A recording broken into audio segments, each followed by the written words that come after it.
The first leg of the Ocean Race Europe from Kiel, Germany to Portsmouth UK has just finished with Biotherm, the early leader, taking the win. We hear from Paul Milhat and also from Sam Goodchild on board Biotherm. And then for second place there was drama as Paprika Arkea was overtaken by Team Malizia. And so we hear from, on Malizia, Boris Herman, and also from Will Harris, and then the man who was pipped to the post, Ewan Rishon. And we've also just heard that Allagrande Mapei is heading off from Kiel after the collision that they had at the start, and their preferred option is to use the Kiel Canal to make their way, and that is they're going to be setting off tomorrow and hoping to make it to Portsmouth in time for the leg 2 start. And we are really hoping that we also hear from Holcim-PRB that they also do similar and make it for that leg 2 start.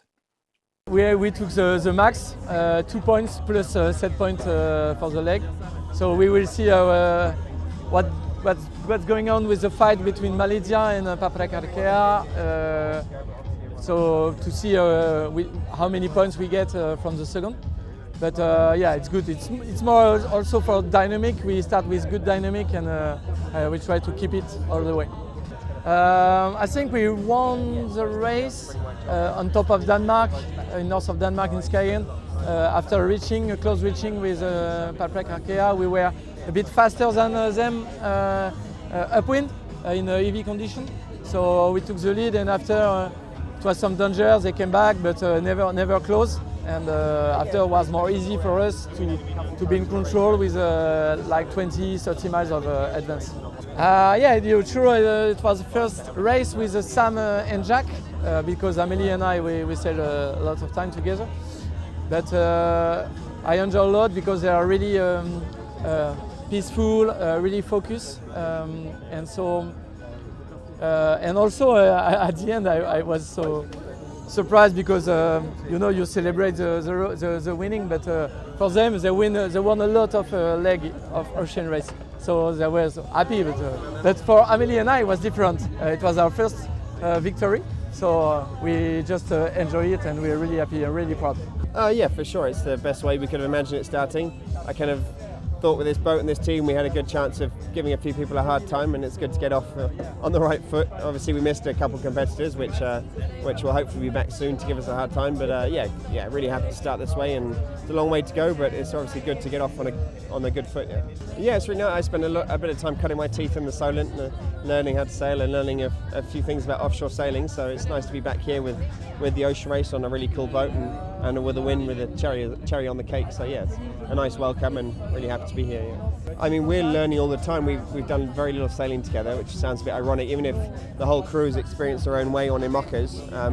And I mean, Paul's leading the team well as to find that right balance between experience and his knowledge of the boat. And yes, I mean, we're learning all the time, which is great. And every leg is going to be different conditions, different challenges, and we've got this one right, but there's 6 more to go, and we've got to try and get all of them right to win the whole race. So that's the goal, and it's good to get off on a good footing, but really don't get ahead of yourself now. Yeah, it was so fun. It's like an inshore race. The last 24 hours we were inside of Paprika Arkea, and we had some crossings in front, behind, not really in front, but one moment we thought we were in front, and they would sneak in front by like half a boat length at night, and yeah, it was really close and lots of action. Really interesting sailing. I mean, we were just right before the start. We had a mess up with the furling line of the sail, so that troubled our start a little bit. Apart from that, then we held on, and we lost a little bit right at the beginning, right at the start, but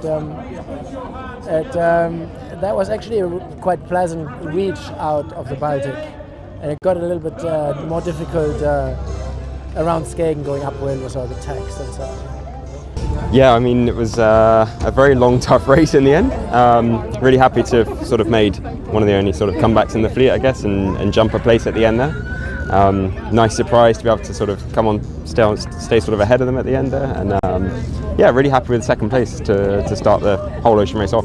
Yeah, so when the course got extended, we'd already managed to catch up quite a lot of miles to them. Like we'd pushed really hard yesterday to to see what we could do, and then we sort of ended up a mile or two next to each other and really trying to catch up, but never quite managing to cross them. And then the course got extended, and we had to put the spinnaker up, and that was a little advantage to us. I think we put a slightly different sail to them, and that really helped us to sort of get past them and get a little wind shift, and then luck played our way, and then that was it. We could stay in front to the end. So yeah, I think it wasn't until we crossed the line, really. Like, it's these boats, any moment one boat can be doing 3-4 knots faster, and that will take 5 minutes to catch up. So we were really pushing right to the end.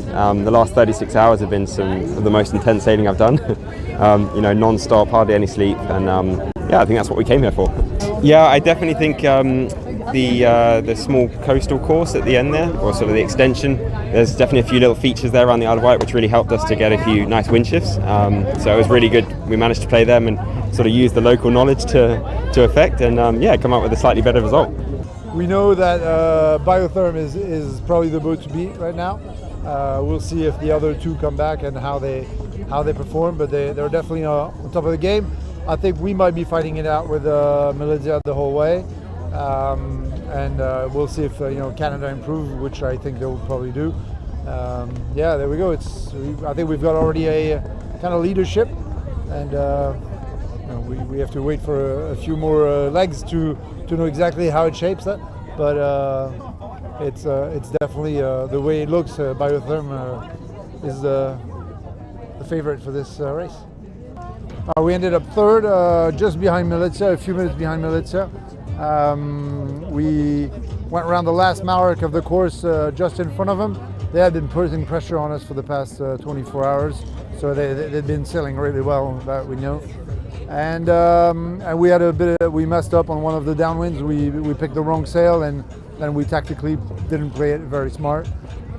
And they passed us and they finished in front. So yeah, definitely not the result we wanted, but still it's a third. With a bonus point, the Kiel lighthouse will be tight, and many more points to be distributed anyway. Yeah, I mean, we put in a huge number of maneuvers. I just I can't even start to imagine the number of peels we did.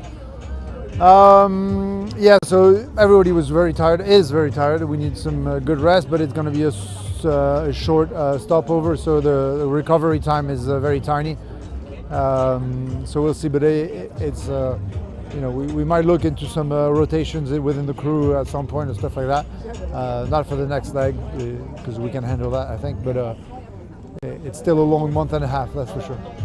Thank you for watching today. We'll continue to keep you posted with news from the Ocean Race Europe. And I'm also heading down to the Weymouth and Portland National Sailing Academy. That was where the London 2012 Olympic sailing was held for the Flying 15 World Championship. So we'll be bringing you all the news from that. Please do subscribe to our channel using the button down here, and take a look at sailworld.com and yachtsandyachting.com for all the latest news in sailing.